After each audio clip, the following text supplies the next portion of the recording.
Laukia tikrai rimtas varžovas, žaidimas paremtas gynėjais, tikrai turi daug gerų gynėjų, kartais žaidžia net 3 žaidėjas, taip kad labai svarbu mums bus juos stabdyti.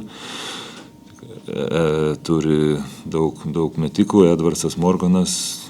Edvardsas 20 taškų vidurkį turi per daugiau nei 20 minučių, tikrai tai visos komandos turi problemų įstabdyti, čia bus didžiausias iššūkis mums. Prieš akis laukia 2 savaitė, vėliau dar rungtynės su Rytu. Kokios fizinės būklės komanda pasitinka šį iššūkį?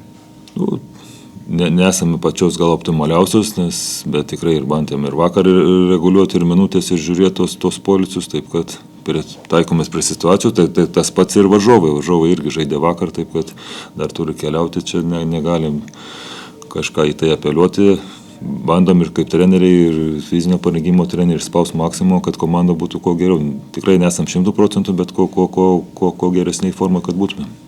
Praėjusiose Eurolygos rungtynėse Virtus labai daug prieš Panathinaikos rinkosi iš greitų atakų, iš to žaidimo tranzicijų, ar tai yra vienas iš pagrindinių ginklų?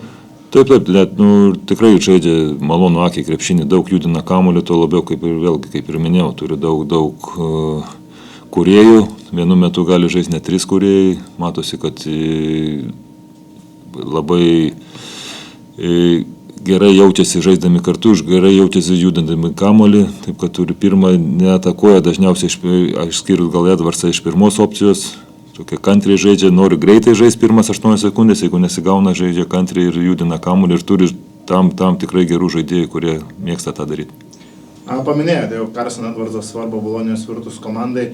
Kas svarbiausia ginantis prieš žaidėją, ką iš jo svarbiausia yra atimti? Čia tikrai kažką duosim, tai prasme jis susimės tos taškus vis tiek, bet norisi kiekvienas taškus jam apsunkinti iš jo, taip kad turim savo idėjų, kažkoks smarkiai nenoriu dar čia daug šnekėti, bet vėlgi tie tritaškiai jo yra žudantis kartais, jeigu jo diena, tai tikrai gali, taip kad jisai visus taškus susirinktų per savo darbą, nebūtų nieko lengva jam. Panašu, kad Alinas Mailagičius po truputį įsibėgėjo, vakar kaip tik solidų mačą labai sužaidė. Matote pokyčių jo žaidime iš Bolonijoje, nei kad buvo Žalgiryje? Manau, kad didžiausias pokytis, kad jisai žaidžia su 3 kūrėjais, dažniausiai aikštelėje, taip kad aišku, daug dėmesio gauna ir Edvardsas, ir Morganas, tai jam ir laisviau, ir jis žaidžia 5 pozicijoje. Taip, kad tikrai jis duoda, kaip metantis didelis žmogus, jisai yra labai pavojingas. Ir gynyboje gali keistis, jis gali dengti visus. Vakar paminėjote po rungtynių su Gražais, kad su Modulo viskas daug maž tvarkoja, šiandien situacija nesikeičia, viskas yra gerai? Taip ir taip, kol kas taip.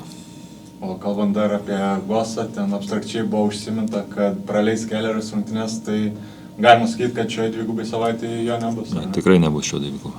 Ir dar kalbant apie traumuotus žaidėjus, gal galėtume pasakyti, kokia situacija su Dovydu Giedraičiu, kokią galbūt projekciją turit jo sugrįžimui, kaip jis progresuoja? Ir kelios savaitės turėtų grįžti, o dabar kažkiek pasijungė į mūsų treniruotės, taip kad tikrai laukiam, jis labai reikalingas ir čia kelių savaičių bėgėje bus žymiai aiškiau, kaip reaguos jo ta ranka į kontaktą, bet jau bandė kažkiek žaisti ir su kontaktu su komanda.